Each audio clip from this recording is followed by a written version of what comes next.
कश्यप अदिति तहा पितु माता दशरथ कौसल्या विख्याता। एक कल्प एह विधि अवतारा चरित पवित्र किए संसारा। एक कल्प सुर देख दुखारे समर जलंधर सन सब हारे। शंभु कीन संग्राम अपारा धनुज महाबल मरई न मारा। परम सती असुराधिप नारी तेह बल ताहि न जीतहि पुरारी। छल कर टारे उतार सुब्रत प्रभु सुर कारज कीन। जब तेह जान्यउ मरम तब श्राप कोप कर दीन। सियापति रामचंद्र पति रज शरणम शंकर हरि ओम। जय जय सिया राम जय जय हनुमानी हरि की जय। मंगल भवनीय मंगल हारी द्रवहु दशरथि अजिर बिहारी। दीन दयाल विरधि संभारी हरहु नाथ मम संकट भारी। भगवान के द्वारा मारे जाने पर भी वे हिरण्याक्ष और हिरण्यकश्यप इसलिए मुक्त नहीं हुए कि ब्राह्मण के वचन शाप का प्रमाण 3 जन्म के लिए था। अतः एक बार उनके कल्याण के लिए भक्त प्रेमी भगवान ने फिर अवतार लिया। वहां उस अवतार में कश्यप और अदिति उनके माता पिता हुए, जो दशरथ और कौशल्या के नाम से प्रसिद्ध थे। एक कल्प में इस प्रकार अवतार लेकर उन्होंने संसार में पवित्र लीलाएं की। एक कल्प में सब देवताओं को जलंधर दैत्य से युद्ध में हार जाने के कारण दुखी देखकर शिव जी ने उसके साथ बड़ा घोर युद्ध किया, पर वह महाबली दैत्य मारे नहीं मरता था। उस दैत्य राज की स्त्री परम सती बड़ी ही पतिव्रता थी। उसी के प्रताप से त्रिपुरासुर जैसे अजय शत्रु का विनाश करने वाले शिव जी भी उस दैत्य को नहीं जीत सके। प्रभु ने छल से उस स्त्री का व्रत भंग कर देवताओं का काम किया। जब उस स्त्री ने यह भेद जाना, तब उसने क्रोध करके भगवान को शाप दिया। तासु श्राप हरि दीन प्रमाना कौतक निधि कृपाल भगवाना। तहाँ जलंधर रावण भयउ रन हते राम परम पद दयऊ। एक जन्म कर कारण हेहा जेहि लगी राम धरी नर देहा। प्रति अवतार कथा प्रभु केरी सुन मुनि बरनी कविन घनेरी। नारद श्राप दीनी एक बारा कलप एक तेहि लग अवतारा। गिरिजा चकित भई सुनवानी नारद विष्णु भगत पुन ज्ञानी।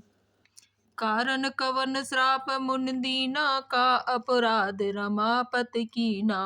यह प्रसंग मोहि कहु पुरारी मुनि मन मोह माचरज भारी। बोले बेहस महेश तब ज्ञान मूढ़ न कोय। जेहि जस रघुपति करहे जब सो तज तेहि छन होय। भरद्वाज सादर सुनहु कहु राम गुण गात। भज तुलसी तज मान मद भव भंजन रघुनाथ। सियापति रामचंद्र पति रज शरणम शंकर हरि ओम। जय जय सिया राम जय जय हनुमानी हरि की जय। मंगल भवनीय मंगल हारी द्रवहु दशरथि अजिर बिहारी। दीन दयाल विरधि संभारी हरहु नाथ मम संकट भारी।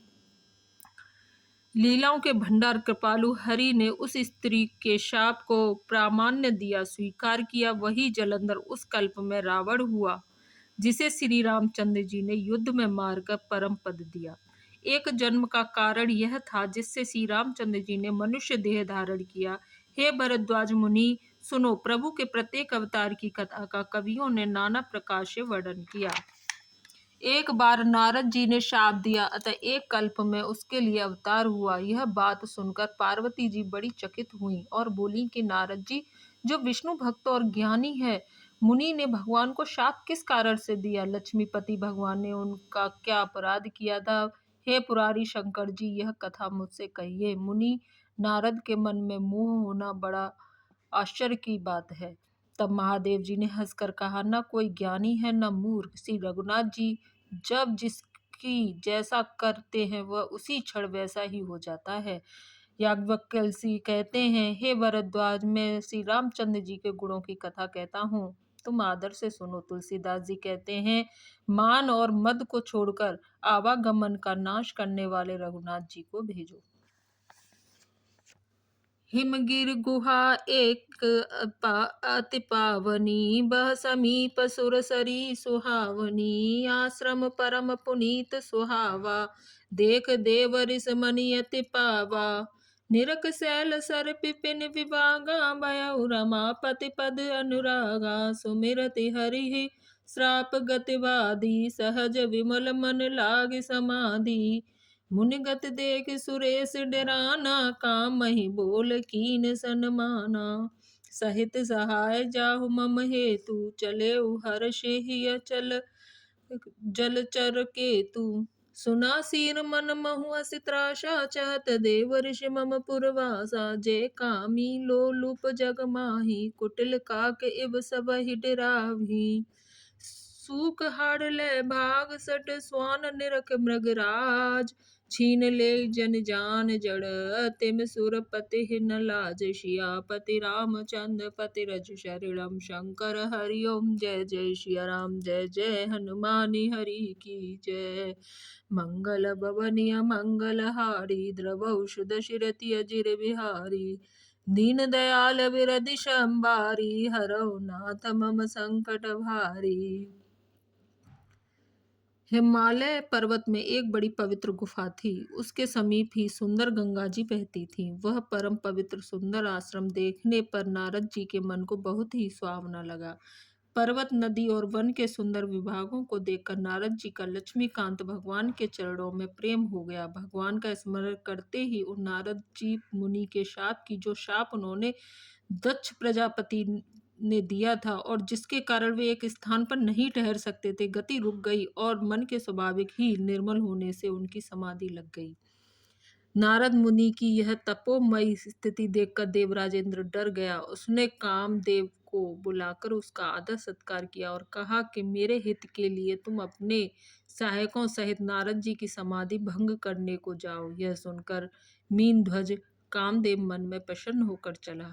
इंद्र के मन में यह डर हुआ कि देवर्षि नारद मेरे पुरी अमरावती का निवास राज्य चाहते हैं। जगत में जो कामी और लोभी होते हैं वे कुटिल कौए की तरह सबसे डरते हैं।